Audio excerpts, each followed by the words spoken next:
Bien, mis hermanos, este pasaje, como pudieron ver, es la historia de que Nehemías sufre acusaciones y amenazas de sus enemigos. Sufre amenazas de Tobías, de Gesem el árabe, de Sanbalat. Y vemos siempre, hay una relación directa que cuando Dios tiene propósitos de edificación, siempre hay oposición a sus propósitos.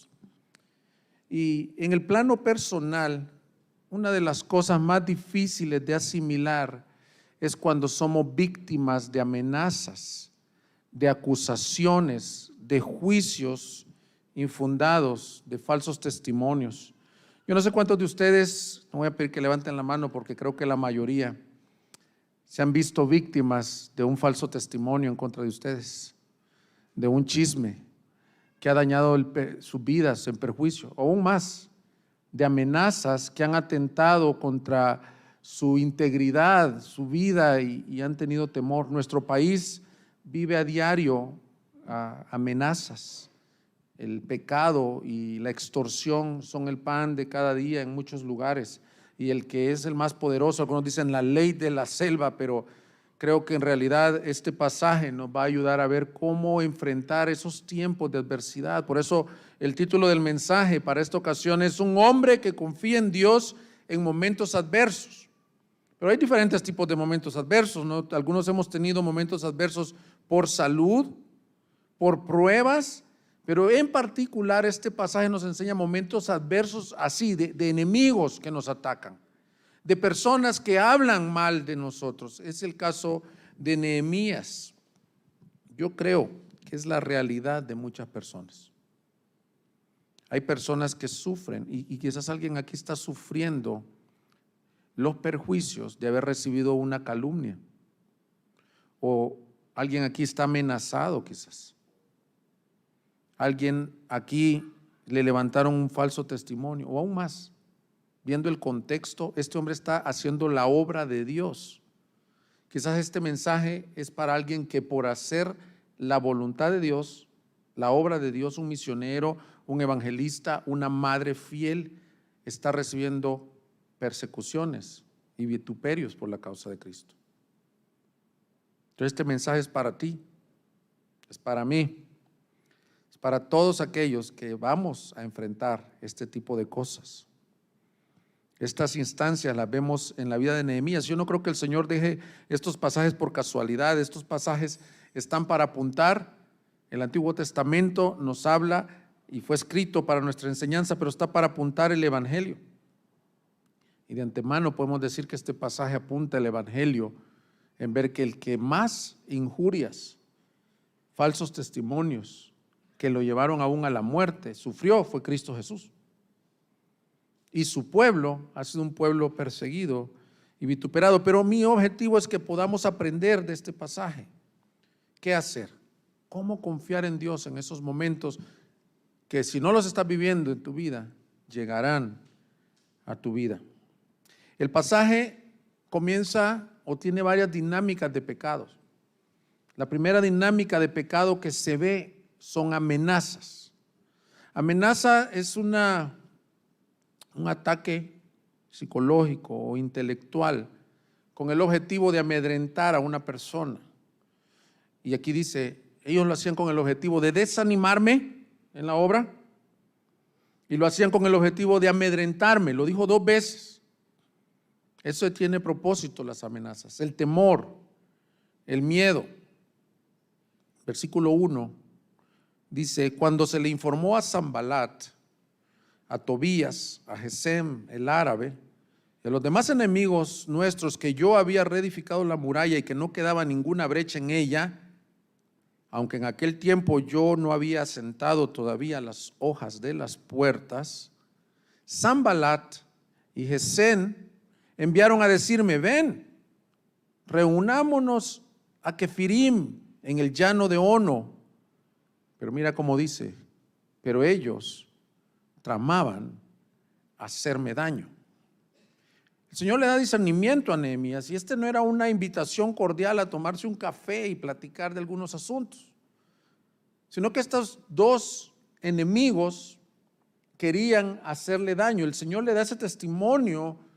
A eso nos referimos con amenazas. Hay un peligro inminente para la víctima. Ahora, quiero dejar una premisa antes de seguir avanzando en la predicación, que ya la dije en el segundo mensaje de la serie.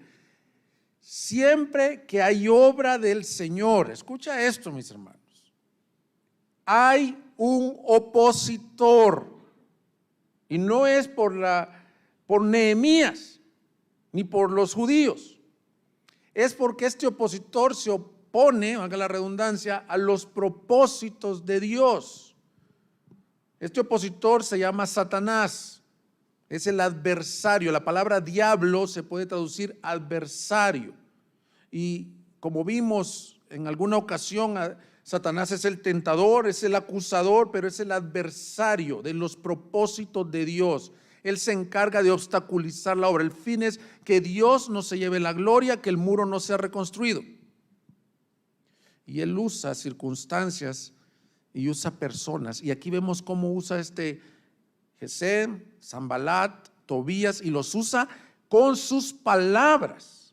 Hermanos, alguien diría, nomás no le pongas atención a las amenazas, pero cuando tú has vivido amenazas no puedes solo ignorarse, porque es un ataque, como dije, psicológico. Pero yo no quiero avanzar sin que tú te des cuenta quién está detrás muchas veces de esa oposición. No es la persona que te dijo las cosas, sino que es Satanás buscando que la obra no siga hecha en ti. Entonces, si tú eres una madre fiel que está educando a tus hijos en el Señor, a lo mejor no ha faltado que venga algún comentario de un familiar que no es cristiano y te dice, ¿por qué los pusiste en una escuela cristiana? ¿Ya te lavaron el cerebro? ¿Qué te pasó? Y tú te sientes ofendida, agredida como madre de familia. Sigue siendo fiel, porque esa voz no proviene del Señor, sino que Satanás envía palabras como oposición. O aquel pastor que prepara el mensaje y ve corazones duros y ve corazones no receptivos. Hermano, no es mi caso, porque ustedes están recibiendo la palabra con gozo, pero sí me ha tocado. Y llega uno a su casa sembrando con lágrimas y dice, Señor, ¿vale la pena hacer esto? O aquel misionero que es golpeado, perseguido por el simple hecho de ir a servir a su Señor. Como ha sido la historia de toda la iglesia, hermanos. Aquí tenemos a Nehemías. ¿Qué estaba haciendo Nehemías? Levantando un muro que no se le antojó a él, que su Señor le pidió que lo hiciera. Él estaba sufriendo por la obediencia. Las amenazas fueron 4 veces y hasta 5, dice el texto. Versículo 4 dice, 4 veces me enviaron mensajes en la misma forma, y en cada ocasión yo les respondí de la misma manera. Entonces Sanbalat por 5ª vez me envió su siervo en la misma forma, con una carta abierta en su mano. Ya era un citatorio. Ya eran acusaciones escritas en donde él estaba poniendo por un documento legal de que lo acusaba de sedición. Ya lo veremos más adelante. Yo quiero hacer una aplicación. ¿Qué haces cuando las amenazas llegan a tu vida? Y quiero verlo en 2 factores.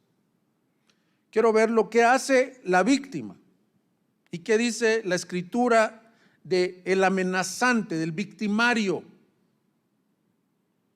Primero hablemos de que Dios aborrece una conducta violenta. Dios aborrece al hombre sanguinario, al hombre amenazante. En nuestro país, mis hermanos, la vida no vale nada. Por un semáforo le pueden quitar la vida a alguien, y a quien es más poderoso y más prepotente según sus capacidades humanas, piensa que puede vivir sin justicia divina. Este es el caso de Tobías, Sanbalat y Gesem. El Salmo 5 dice en el versículo 4, porque tú no eres un Dios que se complace en la maldad. El mal no mora en ti, los que se ensalzan no estarán delante de tus ojos. Aborreces a todos los que hacen iniquidad. Destruyes a los que hablan falsedad. El Señor aborrece al hombre sanguinario y engañador. Entonces aquí está Tobías, Sanbalat y Gesem. No son gratos al Señor. Para el Señor no es grata la violencia, al hombre engañador, al estafador.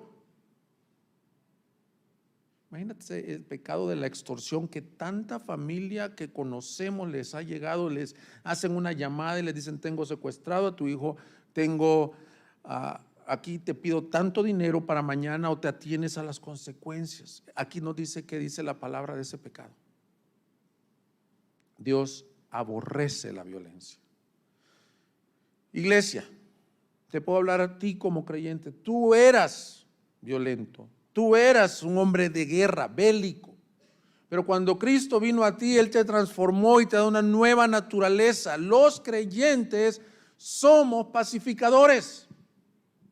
La Escritura enseña en el Sermón del Monte: bienaventurados los mansos y humildes de espíritu, y bienaventurados los pacificadores.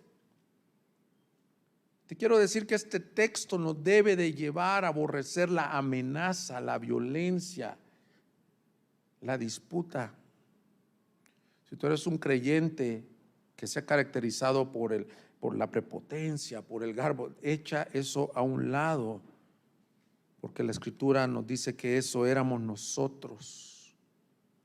Dice que el apóstol Pablo, antes de ser el apóstol Pablo, fue Saulo de Tarso, y se dice de él que respiraba amenazas. Él era como Tobías y como Gesem, enojado con esta gente de la iglesia porque predicaban a un Cristo que él no entendía de acuerdo a su tradición judía, dispuesto a arrastrar mujeres, niños y débiles al concilio. Consintió ver que apedrearan a un hombre inocente como Esteban.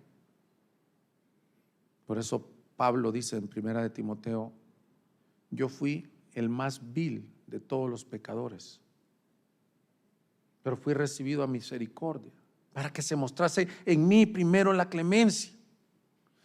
Y luego nos dice en Tito: y esto erais algunos de ustedes. Hermanos, yo quiero decirles con este pasaje que no se debe de permitir un cristiano nacido de nuevo que comulgue con la violencia, que sea soberbio, bélico y mucho menos amenazante. Cristo Jesús dijo: aprended de mí que soy manso y humilde de corazón. Pero la segunda aplicación es: ¿qué pasa cuando tú eres la víctima? ¿Cuántos de ustedes han sufrido o están sufriendo una amenaza? Cuando llegan a tu vida cartas firmadas como las que traía Sanbalat, Gesem. ¿Qué pasa cuando llega a tu vida la carta del doctor que dice positivo al COVID?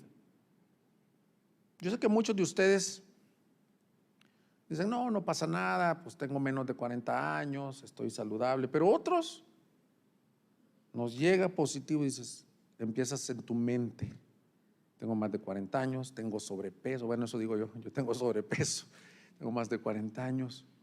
¿Qué va a pasar con mis hijos?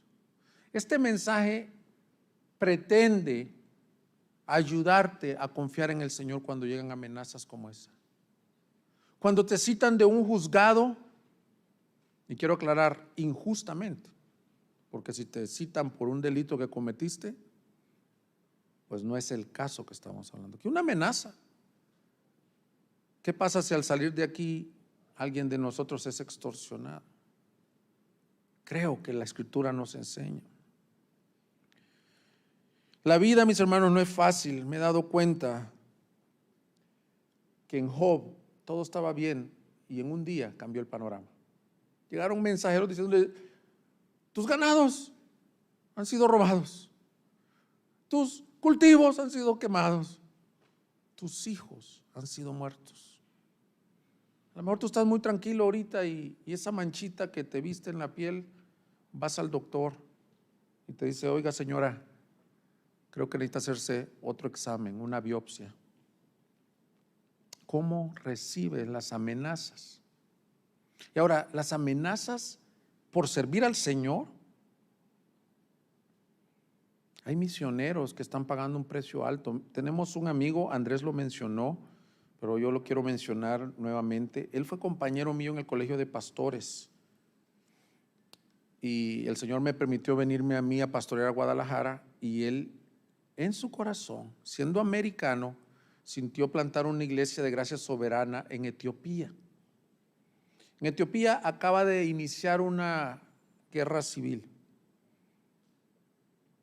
Esta iglesia está creciendo como nosotros. Yo veo las fotos, veo los videos de su live stream. Tendrán unas 100, 150 personas, no sé. Y mandó la ONU a decir que todos los americanos o extranjeros se salieran del país para noviembre por cómo están las cosas.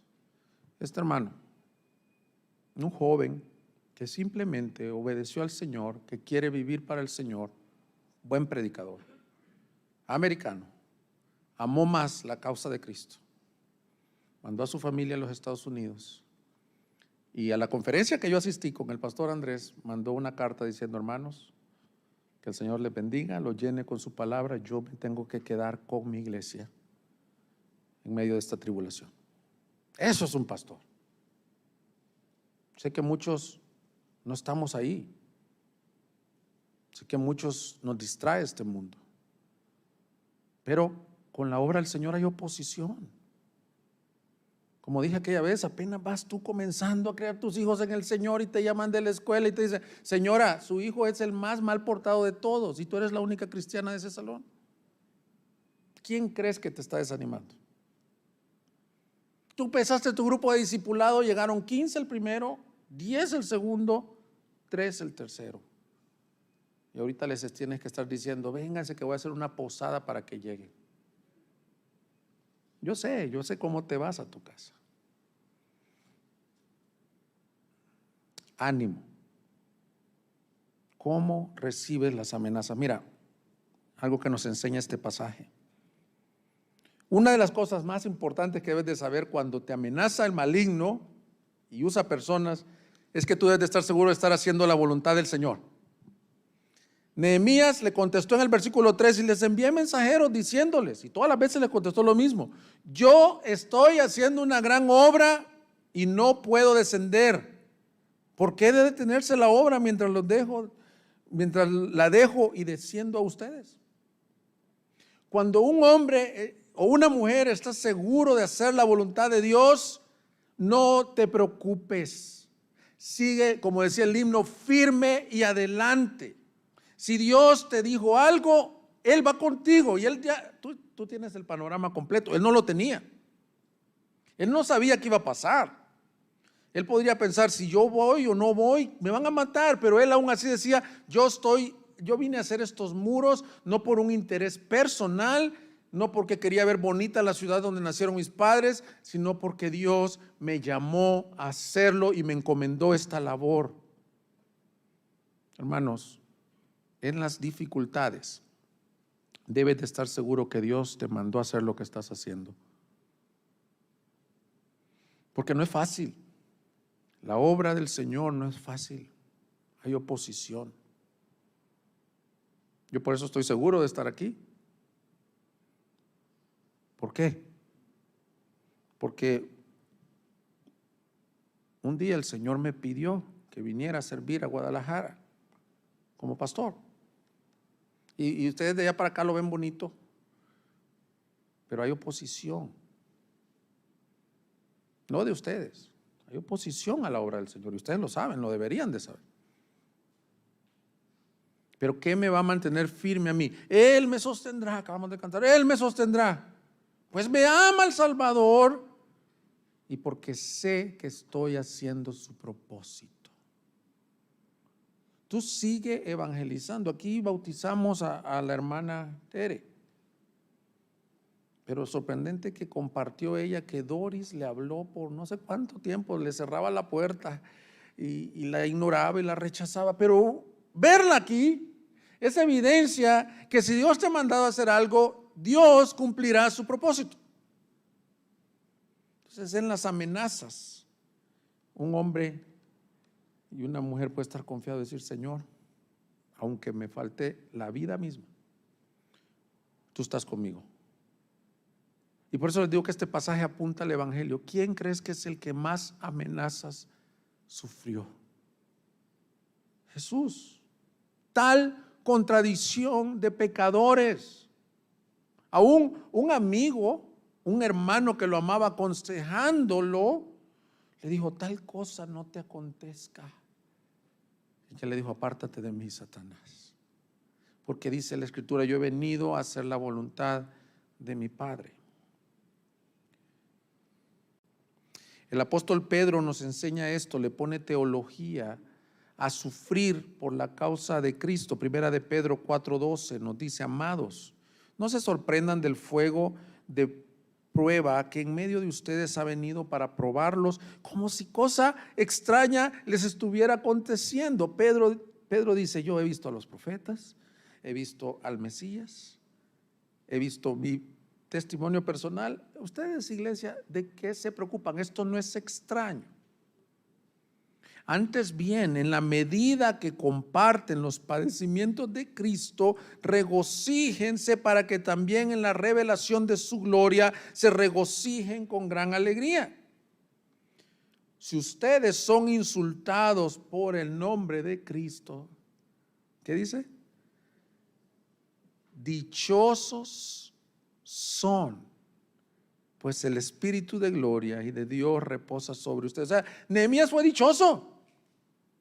5 veces, cartas, y dice: si eres insultado por hacer la obra de Cristo, eres dichoso. Y mira lo que dice: el Espíritu de gloria y de Dios reposa sobre ustedes. ¿Qué más quieres en tu tribulación, mis hermanos? Así que si alguien aquí está sufriendo una amenaza, yo no sé hasta dónde llega este video, tú ponte en las manos de Dios y dile: Señor, yo quiero hacer tu voluntad y te pido que tu Espíritu repose sobre mí. ¿Qué está diciendo? El Consolador está contigo. No estás solo. El Paráclitos es la palabra que usa ahí. El Espíritu de Dios poderoso te sostiene aunque estés siendo amenazado de muerte. Por eso es que vemos a este Nehemías tan fuerte, tan valiente. ¿Qué les contestó? ¿Saben qué? Estoy ocupado.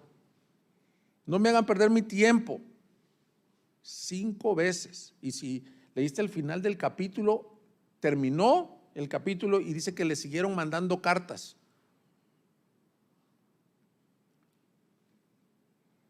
Pero también nos dice Pedro ahí que de ninguna manera sufra a alguien de ustedes como asesino o ladrón o malhechor o por entrometido. Pero si alguien sufre como cristiano, que no se avergüence, sino que como tal glorifique a Dios. Es decir, el punto no es sufrir consecuencias de nuestro pecado. Eso dice, pues por eso sí avergüénzate. Si a ti te llevan preso por malhechor, por ladrón, por injusto, eso está bien, es justo. Pero si a ti un día te tocara perder una amistad por el hecho de que tú le evangelizaste a Cristo. Hace poco, mi hijo no sé por qué le comentó a otro amiguito de él, porque no le hemos dicho que eso es el Evangelio. El Evangelio no son las prácticas externas, pero él le dijo que no existe Santa Claus. Entonces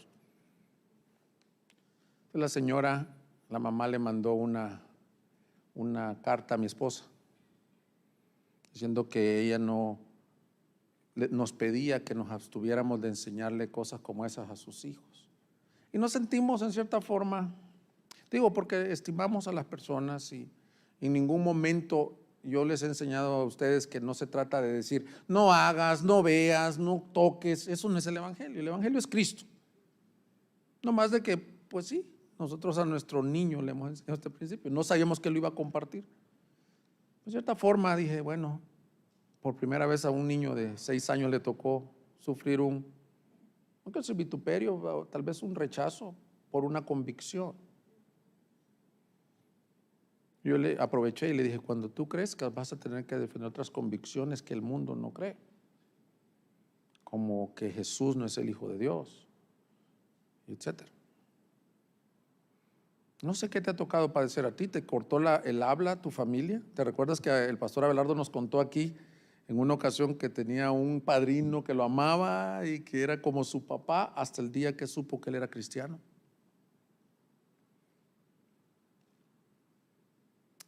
Pero tú, confianza, si tú sufres, si estás siendo ahorita juzgado, te quiero decir esto.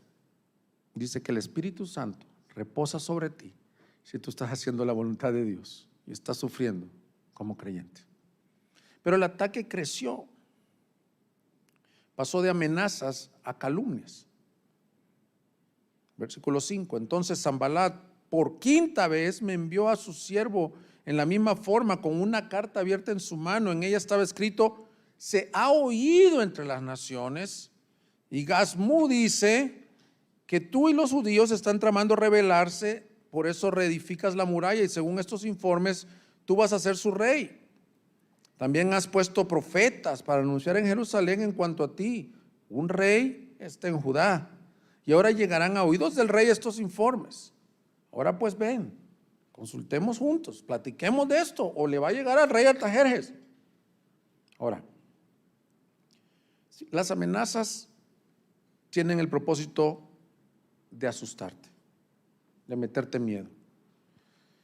Pero las calumnias tienen el propósito de dañar tu reputación, de dañar tu integridad.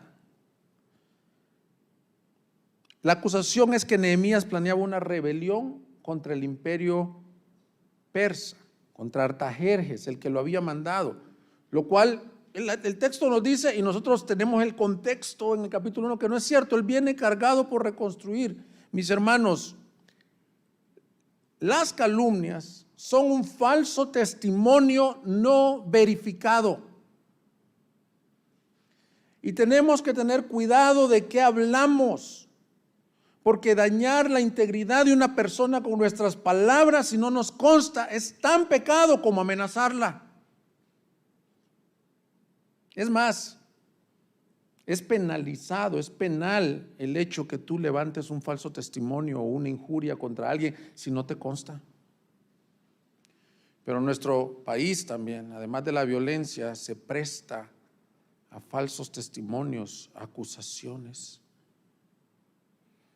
Igual que con las amenazas, quiero hacer dos aplicaciones. Primero para la víctima y también para el victimario.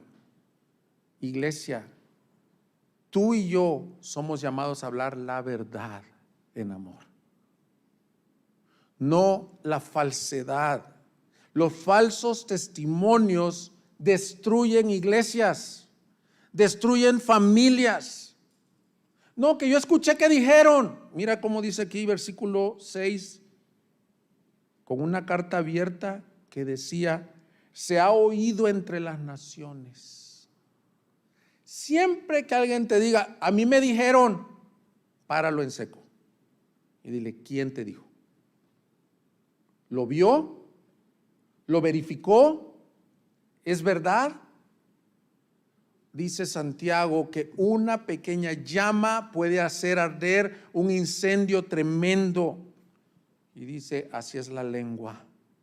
Es más fácil controlar con un timón una gran nave que un chisme. Y la Escritura, hermanos, nos manda a enseñar como creyentes que cuidemos lo que decimos. Y te quiero decir algo: si tú estás en liderazgo, es bien fácil. Tú estás en vitrina, yo estoy en vitrina. Pero el pecado de hablar de otros se llama murmuración, se llama chisme, se llama falso testimonio. En este caso le levantaron un gran falso. Éxodo 20:16, el 9º mandamiento de los 10 mandamientos dice: no darás falso testimonio contra tu prójimo. No solo es que no vas a mentir, sino que la ley tenía como objetivo, los mandamientos finales eran amor al prójimo. Por eso el Señor dijo: ¿cómo cumplimos la ley? Amarás al Señor tu Dios y amarás a tu prójimo como a ti mismo. Cuando tú hablas algo que no te consta de alguien, tú no estás amando a ese prójimo. Éxodo 23, versículo 1. No propagarás falso rumor. No te concertarás con el impío para ser testigo falso. No seguirás a la multitud para hacer el mal, ni testificarás en un pleito inclinándote a la multitud para pervertir la justicia. El Señor aborrece que en un juzgado alguien dé un testimonio falso por beneficio. Proverbios 6:16. 6 cosas hay que el Señor odia, y 7 son abominación para Él: ojos soberbios, lengua mentirosa, manos que derraman sangre inocente, un corazón que trama planes perversos, pies que corren rápidamente hacia el mal, un testigo falso que dice mentiras, y el que siembra discordia entre hermanos.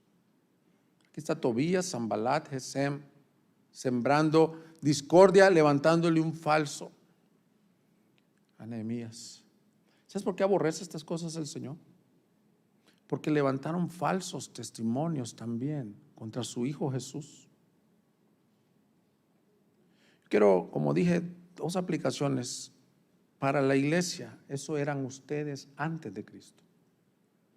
Hermanos, queremos ser una iglesia que hable verdad en amor.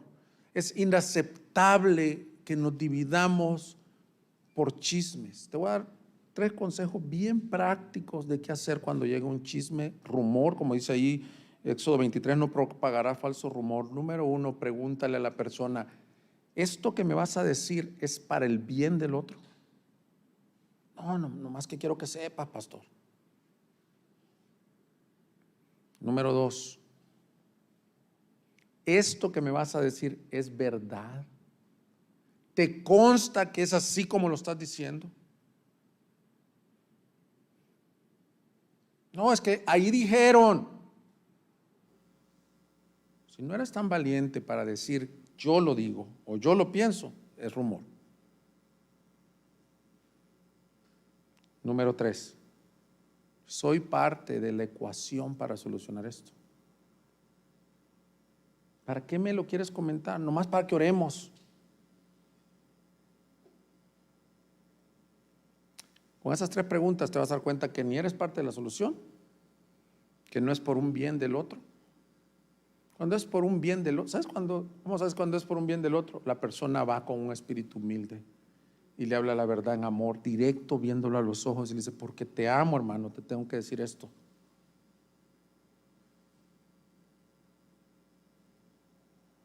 A Nehemías le levantaron falsos y el Señor dice: lo aborrezco.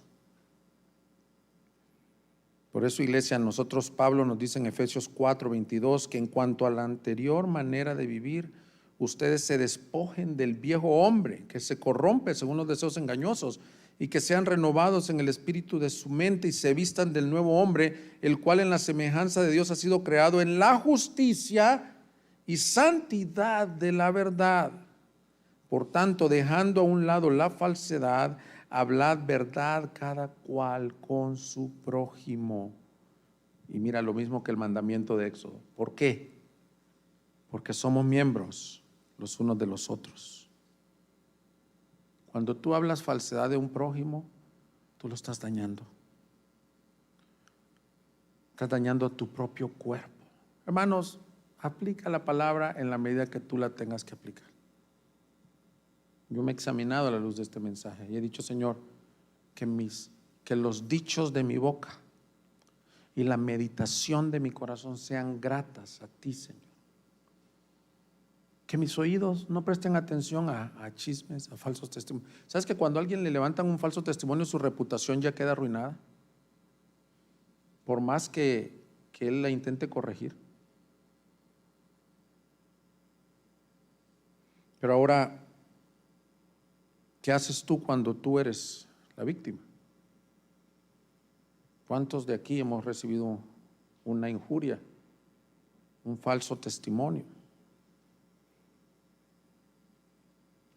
Yo creo, mis hermanos, que lo primero que el texto nos enseña es que no debemos de ser humildes, pero eso no significa ser insensatos. Nehemías no aceptó culpas que él no tenía.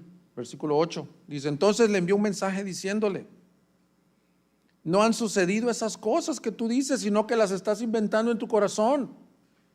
Yo he conocido personas que por humildad, por quedarse callados, lo cual el Señor nos manda, ya dijimos, no somos bélicos, no somos alguien que está buscando un conflicto, pero quedarse callado muchas veces es asumir responsabilidad en el conflicto. Y cuando tú estás en integridad delante de Dios, tú puedes decir con toda libertad: no es así lo que tú estás diciendo. ¿Y sabes qué? Si no te creen, tú tienes un testigo que ha visto todo. El Dios que todo lo ve, sabe lo que es verdad. Versículo 9: porque todos ellos querían atemorizarnos, pensando ellos se desanimarán con la obra y no será hecha. Dijo: yo no voy a aceptar esto, porque si yo acepto que yo me estoy queriendo poner por rey, la gente va a pensar que es cierto, una acusación falsa es cierta, y lo que va a pasar es que el propósito de Dios es terminado, es deshecho. Por eso es que incluso el apóstol Pablo dice que juzguemos todo correctamente. Este mensaje no es para que no juzgues, sino que dice: escudriñadlo todo. No con un espíritu de fiscal, sino con un espíritu de ver qué hay de verdad antes de que emitas un juicio equivocado. Incluso Pablo deja una instancia en donde enseña que si un obispo o pastor tiene una acusación, dice que sea comprobada por dos testigos. No solo puedes vertir: a mí me dijeron que el tal pastor o que tal líder hace tal cosa. ¿Te consta? Pero no quiere decir que no puedes examinar. Por eso, cuando el Señor permitió que me ordenaran como pastor, yo sé la responsabilidad que adquirí. Somos llamados a caminar delante de la grey como ejemplo. No perfección, pero irreprochabilidad. Porque Dios es santo. Entonces, muchas veces parte de la solución va a ser hablar la verdad, una defensa justa, congruente. Pero el meollo del texto, y es el título del mensaje, está en el versículo 9. Ellos se desanimarán con la obra y no será hecho. Pero mira qué hace él. Pero ahora, oh Dios, fortalece mis manos. Cuando tú eres víctima de amenazas o calumnias injustas, creo que Nehemías nos enseña lo que hace un hombre que teme y confía en Dios. Por eso titulé así el mensaje. No va con el recurso inmediato que tiene. Él pudo haber ido con Artajerjes. Él tenía acceso directo, era su copero. Como dijo Andrés, era de confianza. Él podía servir el vino y sabía que no estaba envenenado ese vino. Pero él no dice: cuando me mandaron estas amenazas, estas cartas, estas calumnias, le hablé a Artajerjes. Le dije: oye, Artajerjes, es cierto que nos están buscando aquí, que tú dices estas cosas. ¿Por qué no me mandas un ejército y corremos a estos árabes? Y muchas veces es lo que hacemos. Llámale a tu primo, el que es licenciado, para que te ayude ahí en los juzgados. Llámale al doctor, aquel amigo de la familia, él sí sabe otro método para este cáncer. Jesús y Nehemías hicieron exactamente lo mismo. Encomendaron al Señor su alma. Y se me hace interesante que no les dijo: quítame estos árabes, quítame a estos tremendos amenazantes, sino que le dijo: Señor, permíteme seguir haciendo tu voluntad. ¿Qué le dijo? Fortalece tú mis manos. Porque cuando el Señor te llena de su espíritu, vengan adversarios, vengan amenazas, vengan calumnias, vengan pruebas a tu vida, tú debes de orar y venir de rodillas: Señor, fortalece mis manos. No quiero decaer en tu obra, no quiero decaer en el caminar cristiano. No, que yo estaba considerando retirarme del ministerio de niños, del ministerio de alabanza. Señor, fortalece mis manos. No, que yo era pastor y ya estoy considerando mejor regresarme a trabajar. Fortalece mis manos. Tú tienes que venir al Señor. Esta es como tercera instancia en donde vemos que Nehemías cae de pie, de rodillas a los pies de su Señor, diciéndole: Señor, si tú no obras, ¿en vano hago yo esta obra? Él tenía muy claro que lo que estaba haciendo era la obra del Señor. Por lo tanto, él se encargaba de su obra y Dios se encargaba de él. Yo no sé si alguien aquí está bajo una amenaza ahorita, que no has podido ni dormir, o alguien te levantó un falso testimonio. Te animo que hoy vayas, te postres y le digas: Señor, aquí estoy. Yo no sé qué hacer. No nos librará el asirio, dice allá. No nos librará el egipcio. No confiamos en carros ni en caballos, confiamos en el nombre de nuestro Dios Todopoderoso. En esos momentos donde te tienes que predicar y aplicar los salmos, como el Salmo 27, el Señor es mi luz. ¿De quién temeré? Aunque un ejército acampe alrededor mío, no temeré mal alguno. Salmo 91, el que habita al abrigo del Altísimo morará bajo la sombra del Omnipotente. Diré yo al Señor: esperanza mía, castillo mío.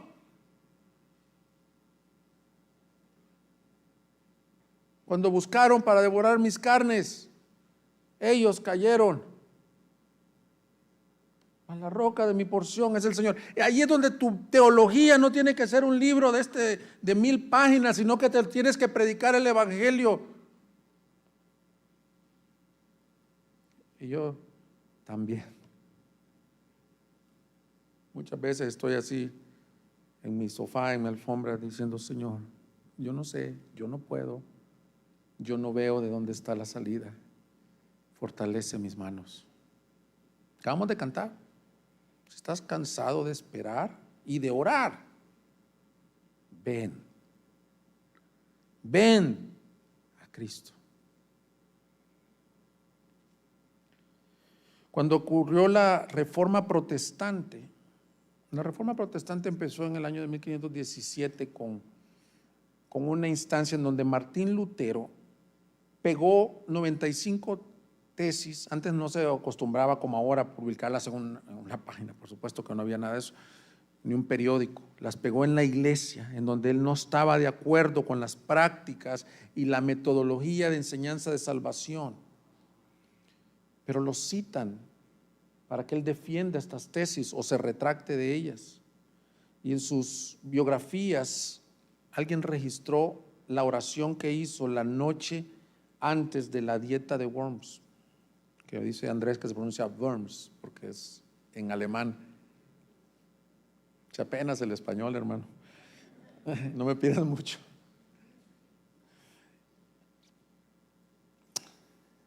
Martín Lutero, casi igual que Nehemías, lo amenazaron que se retractara o se atenía a las consecuencias de muerte, de cárcel, de despojo. No, ya no se diga de excomunión de la iglesia, eso era por demás, está sentado, ya había sido catalogado como hereje.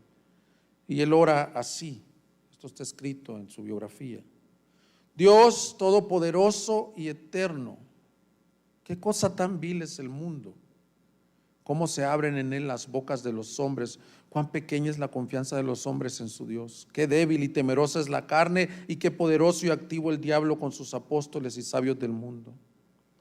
Cuán pronto abandonan las cosas celestiales y corren a su perdición, yendo a los infiernos por el mismo ancho camino que los impíos y la muchedumbre del mundo.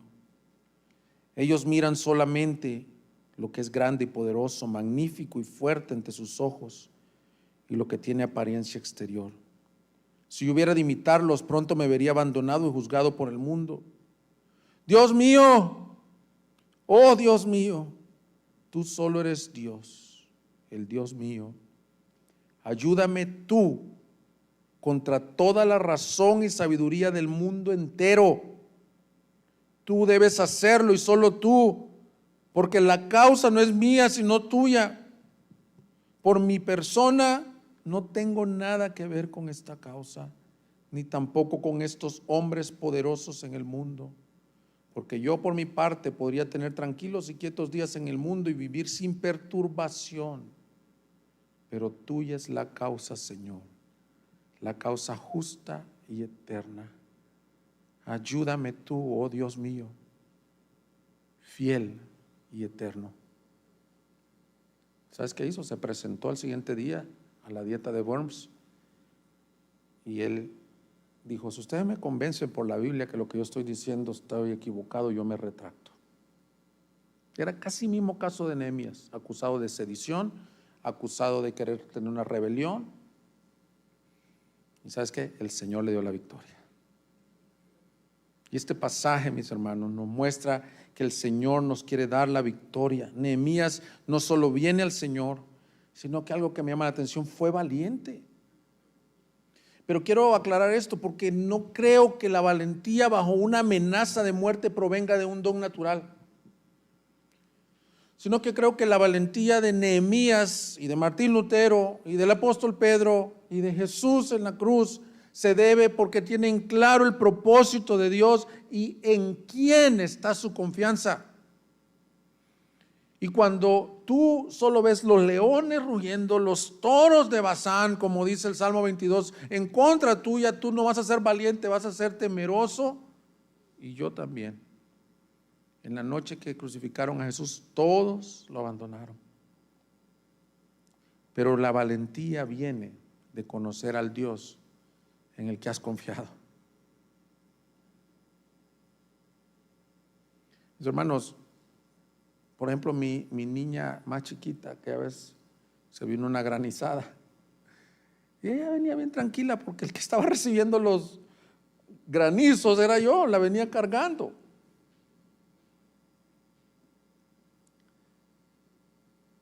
Tú no eres fuerte para resistir los granizos, las calumnias, las amenazas. Pero si tú te depositas en las manos de tu Señor, entonces puedes estar confiado, tranquilo. Versículo 10 dice: cuando yo entré en casa de Semaías, hijo de Delaya, hijo de Metabel, que estaba encerrado ahí, él dijo: reunámonos en la casa de Dios del templo y cerremos las puertas del templo, porque vienen a matarte, vienen de noche a matarte. Fíjate, le dan una profecía en donde le dicen: te van a matar, escóndete en el templo. Ya cualquiera que le venga una profecía que te diga: escóndete porque te van a matar, te extorsionaron, agarra tus cosas, te vas para Colima mañana en la mañana. ¿Y sabes qué? El Señor le dio discernimiento de espíritu y él dijo: esto no viene del Señor, esto no viene del Señor. Mira cómo le contestó: pero yo dije, huir un hombre como yo, ¿y acaso uno como yo entraría en el templo para salvar la vida? Era como la tradición también de que ha acontecido en las guerras civiles de nuestra Latinoamérica, que el lugar de refugio es el templo o catedral de la ciudad. Yo no me voy a esconder, pero no es porque él era valiente. No se iba a esconder porque me di cuenta, versículo 12, que ciertamente Dios no lo había enviado. Hermanos, si Dios no lo ha enviado, si Dios es por nosotros, ¿quién contra nosotros? No me voy a esconder, yo no voy a tener. Mira, te voy a contar un testimonio que nos pasó en la iglesia de Ciudad Juárez. Aquí está Andrés. Estábamos hace un día, de repente recibe el pastor Carlos, que era el pastor principal, una amenaza de extorsión, que para el jueves tenía que poner una cantidad exorbitante de dinero, porque si no se tuvieran las consecuencias sus hijos o el pastor que vivía ahí. Yo vivía en el templo de la iglesia. ¿Qué haces? ¿Les pagas? ¿Cierras? ¿Eres valiente? ¿Dejas de predicar? El Señor nos dio la gracia de seguir a Carlos principalmente predicando. Se esfumaron sus amenazas. No quiere decir que no se tomaron algunas medidas, que se tuvo que cambiar de casa. No sé si Andrés lo tuvieron que cambiar de casa. Pero la valentía, mis hermanos, yo quiero decirte esto, todos somos temerosos. Y cuando tenemos problemas así, lo primero que nos desmoronamos. A lo mejor tú estás temblando ahí porque ya te dieron el resultado de esa prueba, tu hijo está en esta situación, tu situación financiera está así, ya te dijeron que van a hacer recorte de personal y estás temblando en este momento. El mandamiento más repetido en el Nuevo Testamento es: no temas, manada pequeña. Pero el temor, siempre que les dicen no teman, hombres de poca fe. El temor se quita no con valentía, se quita con fe. Estaban en la barca, la tempestad estaba grande, estos eran tremendos pescadores. No es como cuando les digo yo me subo ahí al barquito en Chapala, ¿verdad? Que voy todo nervioso porque peligroso el agua aquí. Estos eran pescadores, la tormenta tendría que haber sido grande y el Señor está dormidito cuando Él habló a la tempestad. Es lo mismo que dice Nehemías. No había dicho Dios que yo iba a perecer en esta tempestad. Hermanos, este mensaje de fe en medio de tiempos adversos, le pagaron a estos profetas.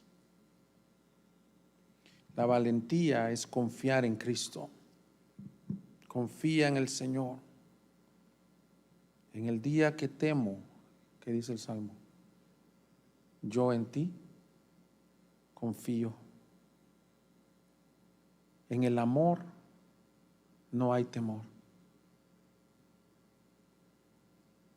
Hay personas que llegan a desarrollar fobias por la ansiedad, que no las puedes controlar. Si ese es tu caso, pide al Señor y dile esto: ayuda a mi incredulidad, dame fe para verte en esta tempestad.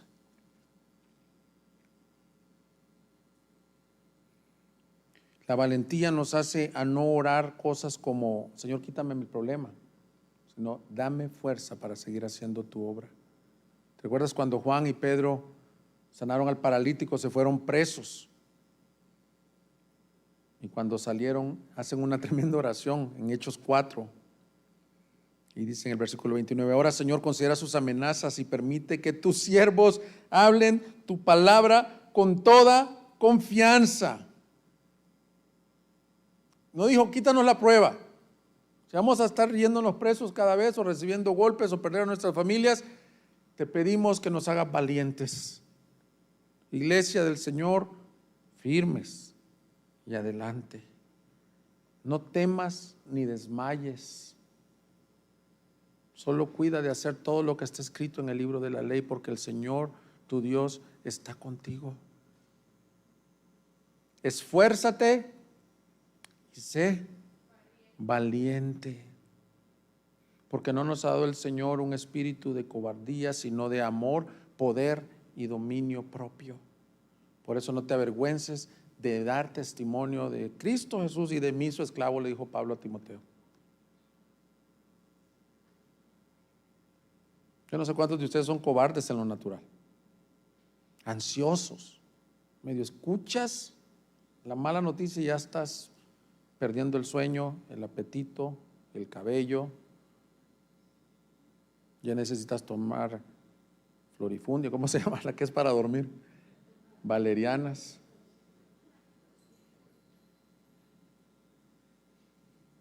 Una vez le pregunté a un anciano yo, temeroso del Señor, fue pastor, y le digo: oye, ¿usted como cuántas horas duerme? Yo duermo como 9 horas. Pongo mi cabeza en la almohada y me quedo dormido. Wow. Pareciera que no tiene preocupaciones el anciano, pero a lo mejor él está confiando de esta forma en el Señor. Nehemías ora por sus adversarios, pero no ora en una forma Esta forma no es pecaminosa y te voy a decir lo que él hace, se llama precatorio. Hay salmos precatorios en donde tú pides, hazme justicia, Señor. Te pido que hagas justicia. El Señor dice, no os venguéis vosotros a vosotros mismos, sino que el Señor de Él es la venganza. Y Él le dice en el versículo 14, acuérdate, Dios mío, de Tobías y Sanbalat conforme a esta obra suya, y también de la profetisa Noadías y de los demás profetas que estaban atemorizándome. ¿Qué le está diciendo? Señor, tú pelea mi causa. ¿Cómo sabes que puedes orar estas oraciones? Cuando tu corazón ya está limpio. Y cuando tu corazón está limpio, tú ni le vas a desear un mal a tu adversario, a tu enemigo. Vas a orar por él y vas a decir, Señor, bendice a esta persona con el evangelio. Él es el más miserable, el que me está amenazando porque no te conoce. Pero haz justicia, Señor. Haz justicia, Señor. Y finalmente, este pasaje termina con una gran victoria. Mis hermanos, versículo 15, la muralla fue terminada el 25 del mes de Elul en 52 días. Aquí está el ingeniero Steven, el que leyó es ingeniero y no nos dijo que era ingeniero. O sea, una terraza te toma más de 52 días hacerla. Es obvio que el que se llevó la gloria en esta historia es Cristo. No eran albañiles, eran personas, señoras, niños, construyendo. Y la palabra se encarga de decir, vencimos, fuimos valientes, tuvimos fe, pero la gloria se la lleva el Salvador de nuestras vidas, nuestro Dios. Versículo 16, cuando se enteraron todos nuestros enemigos y lo vieron todas las naciones que están alrededor nuestro, decayó su ánimo porque reconocieron, ¿quiénes? Los enemigos, que esta obra había sido hecha con la ayuda de nuestro Dios. Y eso es lo que nos leía el Salmo el domingo anterior, Andrés. No a nosotros, oh Señor, sino a tu nombre da gloria. Porque todo lo que tenemos no es por nosotros, mis hermanos. Sí. Entonces, si un día tus hijos salen adelante en la fe, no es porque fuiste esa tremenda madre, o si esta iglesia llega a crecer, no es porque fue un predicador tremendo. No, mis hermanos, es porque Él hizo la obra en medio de nosotros, no con espada ni con ejército, sino con tu Santo Espíritu. Pero esta obra gloriosa que dio gloria a Dios apunta a una obra que fue hecha con mayor oposición. No una muralla que se hizo en 52 días, sino la salvación de los hombres que se hizo en la cruz del Calvario. Cristo sufrió tal oposición de pecadores, injuriado, calumniado. Salmo 22 dice, me han rodeado toros, como perros, buscan consumirme. Y mira el versículo 15, dice, la muralla fue terminada. Nehemías lo expresa, pero Jesús dijo otras palabras de algo más glorioso que fue terminado. Extendiendo sus brazos, expiró y dijo, Padre, consumado es. Esta historia apunta a alguien que realizó la obra más gloriosa que puede haber, la salvación de pecadores como nosotros bajo gran oposición. Pero Él es el hombre que confió en el Señor. Él dijo, Padre mío, si es posible, pásame esta copa, pero no se haga mi voluntad, sino la tuya. Y Nehemías ni un pelito le tocaron. Pero nuestro buen Salvador, por esta causa, dio su vida hasta la muerte. Cuando Satanás, ese Sanbalat, ese Tobías, ese Gesem habían pensado que habían destruido a ese Salvador, al tercer día la piedra fue removida y Él resucitó y reina el día de hoy. Para que tú y yo ahora sigamos las pisadas de nuestro Salvador. Y si tú no le conoces, mira, tú vas a enfrentar falsos testimonios, amenazas, pero tú no tienes esperanza. Pero los que le conocemos, ya sabemos que aunque este mundo tengamos oposición, el que está en Cristo ha vencido verdaderamente este mundo. Así que mi invitación es para ti, mi amigo, que vengas a los pies de tu Salvador. Vamos a ponernos de pie y voy a invitar al equipo de alabanza. Este canto que vamos a entonar, hazlo tu oración. Yo espero en ti, en la prueba o en la tempestad. Espero solamente en Cristo Jesús. Señor, te damos gracias. Búsquenos en Facebook y YouTube como Iglesia Gracia Soberana Guadalajara y visita nuestra página de internet igsg.org.mx y disfruta de este y otros mensajes. Visítanos, estamos en Avenida San Luis Gonzaga, 5114, Zapopan, Jalisco, México. Estaremos felices de recibirte.